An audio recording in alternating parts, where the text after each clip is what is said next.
how's it going? I'm just working on a few things outside this afternoon and we are dodging rainstorms. It just keeps storming on us this spring. It's been the craziest weather that I can remember, like the wettest spring ever, which our plants are really, really loving it. But I now understand what it's like when it keeps on raining and you just can't get that much done out in the garden because it gets to be a muddy mess. So this afternoon, Aaron and I are gonna move a couple of benches that Henry Studio sent out, and I'm also gonna plant up these are like the Classico giant palm pots, I think is what they're called. I have 4 of them, and those are also from Henry Studio, so I wanna get those planted, and then I've gotta do some bug baiting, so I'll show you what kind of stuff I'm using. Like in my vegetable garden, I noticed something's eating my basil. So I'm gonna use some of that bait and kind of take care of a few loose ends around here. So check that out. Isn't that the prettiest pot? And they are huge. Like, so there's my hand. You can see how thick they are and how big they are. I'm not positive what I'm gonna put in each one of these. I think I'm gonna go with something a little bit more shade loving in these pots because we do have the giant elm tree that kind of provides filtered sunlight through this area.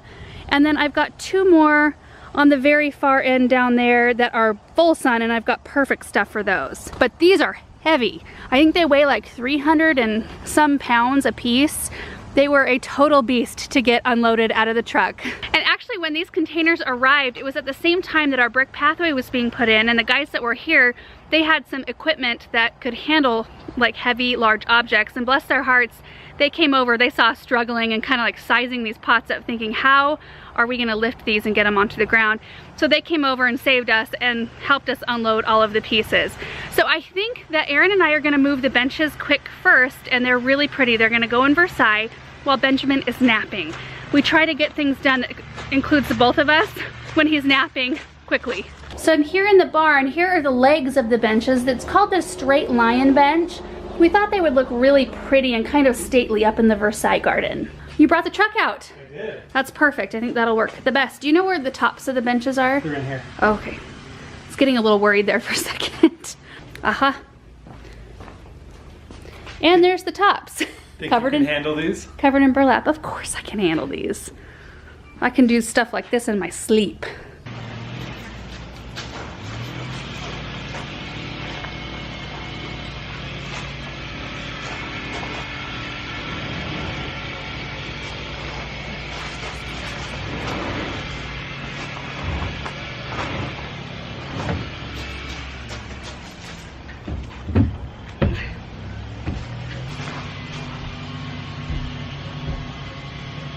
Those bench pieces are stout. Oh, look at that pretty pot. Oh, look at the colors. Okay, so we're up in Versailles right now. Let me show you what we're thinking. And this is actually based off of what the previous owners had done in here. They had some benches and we kind of liked the way it looked.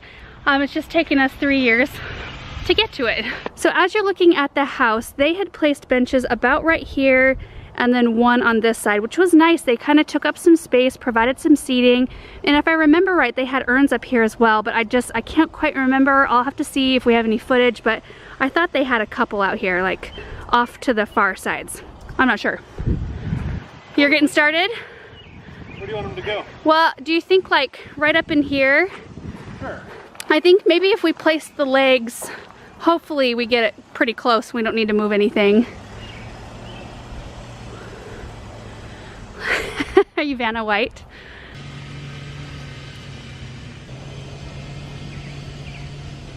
Got a new perch.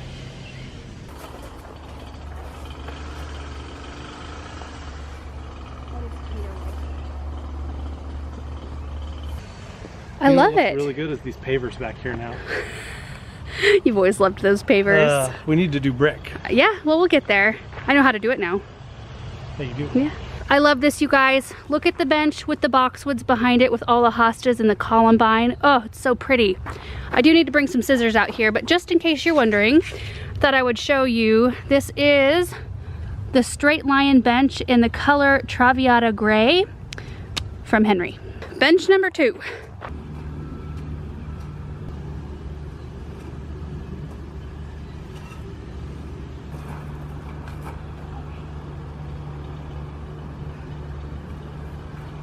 standing way back so you guys can see, but there they are. So we roughly stepped off how far the bench was from the corner of that container to the bench. Same on this side. It looks like a little bit of an illusion because see the pavers behind kind of go up. I don't know what the deal is. We're not going to have these pavers here hopefully for very much longer. And the land kind of starts to slope down a little bit right here. It's just kind of an odd situation, but I think the benches look really good. Russell, what do you think, buddy? What do you think? Hey. What a good boy. Also, while we're up here, I just want to show you how this garden's coming along. So that's a Supertunia limoncello and the Dark Knight alyssum. I haven't had to water it one time because of all the rain, and it's looking amazing. Okay, one project checked off the list, so let's go back and plant up the containers. This set of containers is ready to roll. I just need to go grab some plants. I did run a drip line, even though I probably won't hook it up this afternoon. It depends on how much time I end up having. But at least I have the capability of getting it all done before the soil went in. So anyway, let's go grab plants.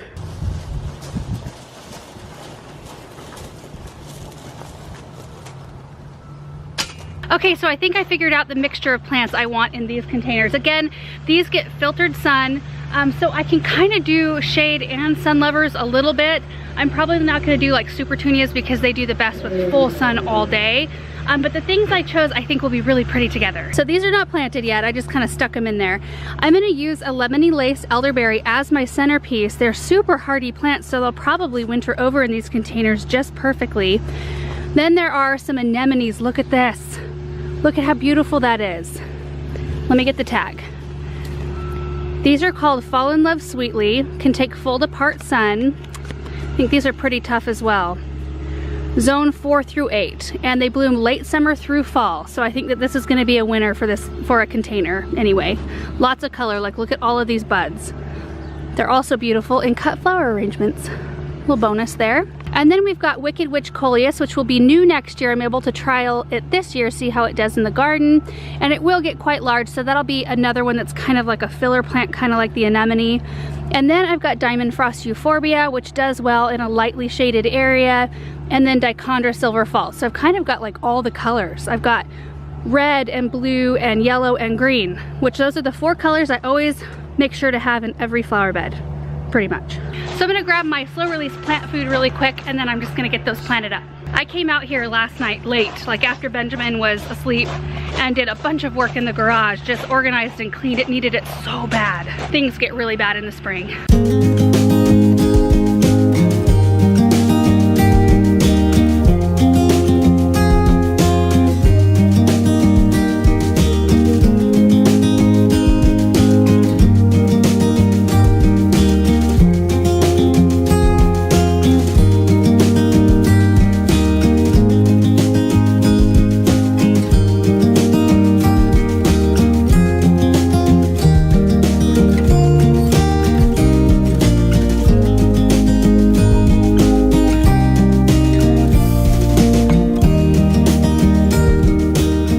It turned out so pretty, and it's kind of a random assortment of plants, really, but I really wanted to try something new in terms of a centerpiece, something just unusual.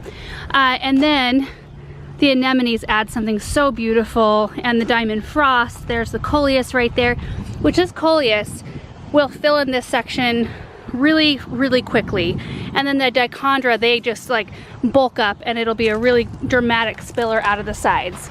But it looks the same from all the way around.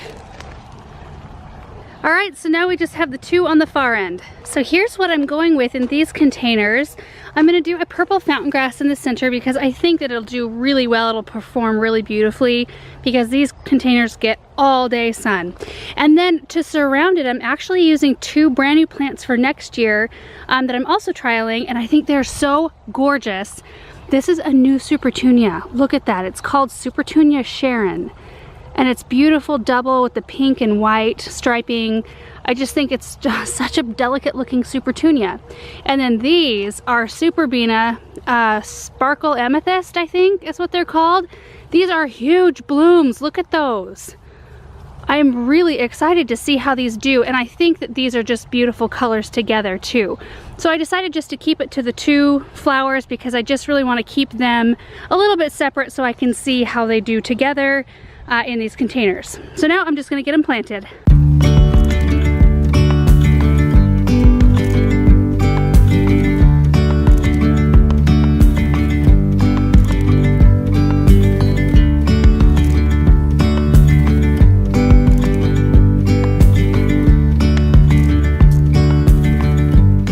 These are all done.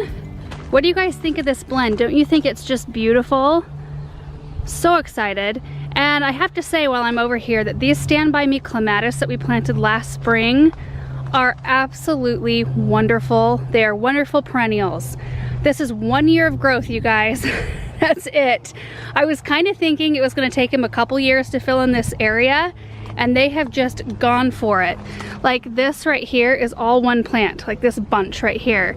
And then these are the orange smoothie daylilies, which are looking really great. So these will actually pick up and start blooming when the clematis are kind of done, which is why I chose to do what I did, because I wanted to have staggered bloom time. And then back in here, you can see the ginger wine 9-bark is doing excellent. It has a little bit to do, a little growing to do to catch up and kind of fill in this area back here. But you can see that it's about ready to bloom. Look at all of those buds. It's just covered and the color's wonderful. And then if we go around the fence here, you can see the orange smoothies stop right here, which that one's a little sad. I might dig that one up and move it, but no, I'm gonna dig this one up and move it back because this is the only pot that I couldn't place properly because I do need to move these 2 plants before I do it. I did run drip tubing though through the pot so I could hook them up when I was all done with that. But I've got the At Last roses back here. Got a little broken branch right there. Look at the color. And underneath them I've got a bunch of teucrium blooming. Look at how beautiful that is. And you can see what it looks like right up next to one of the At Last roses. And these are doing wonderful too, you guys. These were a last spring plant as well. So I've got one in here that I need to clean some of that teucrium out from around it, kind of choking it. Then there's this one and 4 more. I planted them in kind of a hedge back here. And they are super full of buds. And I have to say, one of the only roses that in my garden that doesn't have any aphids on it. So that's saying something right there. So I need to water in these containers and wash my hands. And then there's just one other thing I want to get done. I want to bait in my garden quick, and then I need to scatter some cat repellent in my window boxes because Russell and all the other cats around this neighborhood like to get in the window boxes and look inside of our house. So anyway, that's what I'm doing next. So I'm in the vegetable garden now, and this is some basil I started inside a little while ago. And it's not looking super hot because it's been so wet for the last several days because of all the rain. But look at this. They're clearly being eaten by something. And so I need to bait around them, which I typically don't have any problem with basil. So kind of weird. Got both of my baits right here. This is what I'm using in the garden. This is the bug and slug killer. I've showed this to you before. It is a iron phosphate spinosad is the active in it. And it is for organic gardening, which I like. And I like the fact that it's a bait and not a spray, so I'm not killing any like honeybees that are flying around. It'll just get whatever's crawling around the base of these plants. And it takes care of all the big offenders, like earwigs are a huge one here. We don't have a lot of snails, but we do get slugs occasionally. So anyway, I like this too because let me show you. You can see in there it's kind of a grain instead of a powder. And typically I'll start with diatomaceous earth first because it's kind of a mild insecticide, but you have to continually reapply it once it gets wet. And it's been so wet from all the rain that this grain actually lasts through that quite well. So I feel like it's the best way to go right now. And I haven't had to treat very many other things. In fact, the only thing I have put any bait around in the garden is the cabbage. Let me show you what that looks like. Cabbage is looking pretty good, and with just 2 applications of bait throughout the spring.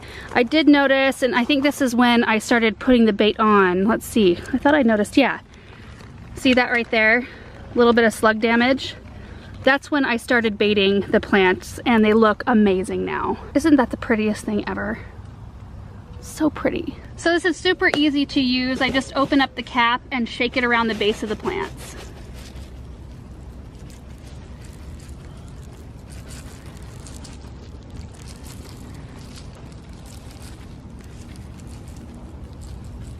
All right, that should do it.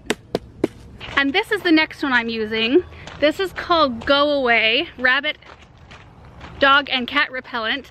It's one I've actually not tried, so I'm looking forward to trying this. The active ingredients are cinnamon and thyme oil, so it probably smells pretty good.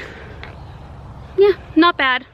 Oh, I'm gonna sneeze. It's not stinky. It's not great, but it's not stinky. And you know, I don't really want to put cat repellent around because I like Russell and I don't really need to repel him for much, but he's trying to get in my window boxes a lot when he wants in. And I don't really want him to wreck my plants. So I am gonna sprinkle a little bit. So here goes.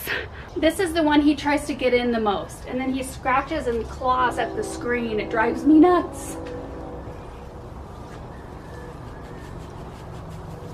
All right, Russell, put that in your pipe and smoke it. Here he is now. Hey, Russell, what you doing, buddy? Yeah? Did you sense that I was talking about you? Did you sense it? We need to get you a cat door. That would probably eliminate all of my problems. The only issue with that is that it would welcome all the other neighbor cats into our house, and I don't really want to do that either. All right, I got all of the window boxes treated. I will let you guys know how this works. It'd be great if it works really, really well. I'm assuming I'm gonna have to reapply it every once in a while. Hold on. Okay, so it doesn't say how often I'm supposed to apply it, but I'm guessing I just keep reapplying it pretty heavy for the first little bit to at least create a strong aversion, and then it'll probably last longer in between times. So anyway, yeah, that is it for today's video. I think that's all I have time for. I do have to go water some things in the greenhouse, but then I want to go in and hang out with Benjamin. So anyway, hope you guys enjoyed this video. We'll see you in the next one. Bye.